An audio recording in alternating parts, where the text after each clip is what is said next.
కానీ 83 ముందు వరకు మీరు అన్నట్లుగా ప్రజల రాజకీయ చైతన్యం లేదు, అప్పట్లో పరిస్థితులు వేరేగా ఉండేవి, వాళ్ళకి రాజకీయ చైతన్యం కోసం మీరు శిక్షణ ఇచ్చారంటే కదా. కానీ 83 తర్వాత ప్రజల రాజకీయ చైతన్యం రావడం, ఇప్పుడున్న రాజకీయ పార్టీలు రావడం కూడా జరిగింది. అంటే ఆ ఇంపాక్ట్ మీ మీదే పడింది. యాక్చువల్గా 84, 85, 86 వచ్చేసరికి ఏంటంటే ఇక్కడ తెలుగుదేశం పార్టీ రావటం, ఉనికిలోకి రావటం, కొంచెం ఒక చేంజ్ ఉనికి, అందరికీ ఏదో మార్పు జరగవచ్చు అనుకోవటము, అట్లా కొంత యూత్ అందరూ కూడా కొంత స్ప్రెడ్ యాక్టివ్గా పాల్గొన్నారు. మాకు సంబంధించిన కూడా పాల్గొన్నారు. తర్వాత కొద్ది రోజులకి తెలిసిపోయింది, ఇది కూడా పాత పార్టీలాగే ఉంటుంది, కొత్తగా ఇది ఏం తీసుకురాదు అని చెప్పి అర్థమే. వాళ్ళు మళ్ళీ రెవల్యూషనరీ యాక్టివిటీస్లోకి, అంటే మనకి చూసేప్పుడు ఏంటంటే తెలంగాణలో, ముఖ్యంగా తెలంగాణలో 83 నుంచి 89 వరకు కూడా విపరీతంగా ఎన్కౌంటర్ జరిగాయి. కొన్ని వేల మంది చనిపోయారు, వందల వేలలో చనిపోయారు. అంటే ఏ ఉద్యమాలు లేకుండా జనం కదలరు, యూత్ కదలరు. ఇప్పుడు అందుకని మనం ఆ లెక్కలు చేస్తేనే వేలలో ఉంటుంది ఆ పీరియడ్కి సంబంధించి. కానీ అప్పట్లో ముఖ్యమంత్రి ఎన్టీ రామారావు కూడా నక్సల్ సమస్య శాంతి భద్రతల సమస్య కాదు, ఇది సామాజిక సమస్య అంటూ ప్రకటించడమే కాకుండా నక్సల్ సిద్ధాంతాలకు అనుగుణంగా వెళ్తానని ప్రకటించడం, అంతేకాకుండా జనజీవన శ్రమంతులు కలవండి, వాళ్ళకి మేము అప్పుడు కేసులు తీసివేస్తా ఉంటూ ఇటువంటి ప్రకటనలు చేయడంతో కొంతమంది వెనక్కి రావడం, అప్పుడు మీ ఉద్యమానికి ఏమైనా దెబ్బ పడిందని అనుకుంటున్నారా? అది ఇనిషియల్ స్టేజ్లో కొంచెం జనం కన్ఫ్యూజ్ అయిపోయారు. ఆయన చెప్పేది నిజమే, చేస్తారేమో, ఆయన ఫ్రెష్గా వచ్చాడు, తెలుగు జాతి అంటున్నాడు, తెలుగు ప్రజల కోసం అంటున్నాడు, యూత్ కోసం అంటున్నాడు, యూతే ప్రధానం అంటున్నాడు, మార్పు జరగవచ్చని కొంతమంది మా వాళ్ళు కూడా కొంత ఇన్స్పైర్ అయిన మాట వాస్తవమే. కానీ కొద్ది రోజుల్లోనే ఆయన మళ్ళీ పాత లైన్లో వెళ్తున్నాడు. ఈయన కొత్తగా గ్రామీణ ప్రజలకు కానీ పట్టణ బస్తీ ప్రజలకు కానీ ఈయన కొత్తగా అందించింది ఏమి లేదు, ఒక్కొక్కటి 2 పథకాలు తప్పించి నేరుగా వాళ్ళకి సహాయం అందట్లేదు అనేది అర్థమైపోయింది.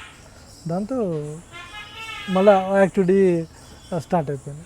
అంటే అప్పట్లో ఎన్టీ రామారావు ఇచ్చిన స్టేట్మెంట్లో కూడా కొంత ఇంపాక్ట్ పడిందంట. పడింది, మొదట్లో పడింది, ఇక తర్వాత తొలగిపోవడం, మళ్ళీ జనం రోడ్డు మీద రావటం ఇలా జరిగింది. తర్వాత మేము వైజాగ్ పోయినప్పుడు వైజాగ్లో కూడా అక్కడ స్తబ్దుగా ఉండేది. అక్కడ మేము పోయినప్పుడు ఏ యాక్టివిటీ లేదు. ఈస్ట్లో ఉండేది కానీ ఈస్ట్ అందులో భాగం కాదు. శ్రీకాకుళం అప్పుడు దెబ్బతినిపోయి ఉంది, అప్పుడప్పుడు రికవర్ అవుతుంది శ్రీకాకుళం కూడా. శ్రీకాకుళం ఉద్యమం తర్వాత అప్పుడు శ్రీకాకుళం ఉద్యమం తగ్గిపోవడం. అదే ఇక మేము 90s 80sకి వెళ్ళేసరికి విశాఖలో స్తబ్దుగా ఉండేది.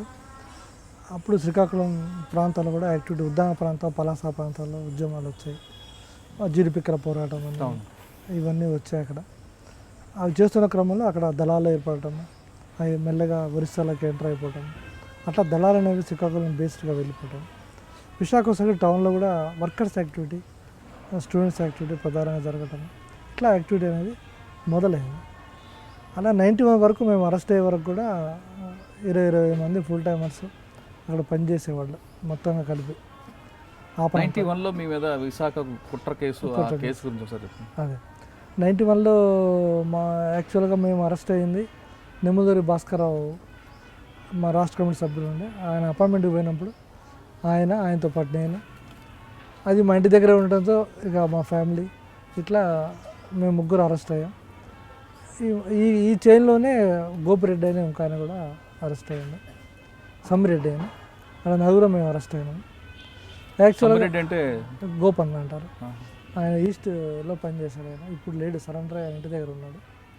అప్పుడు మాతో పాటు జైల్లో ఉన్నాడు. మేము జైల్లో ఉన్న ఒక 2 నెలల తర్వాత ఇక్కడ హైదరాబాద్లో సుధీర్ కుమార్ని కిడ్నాప్ చేసి మమ్మల్ని release. For more videos, subscribe to iDream. And loads of fun entertainment and content, do watch iDreams. Do subscribe iDream Media.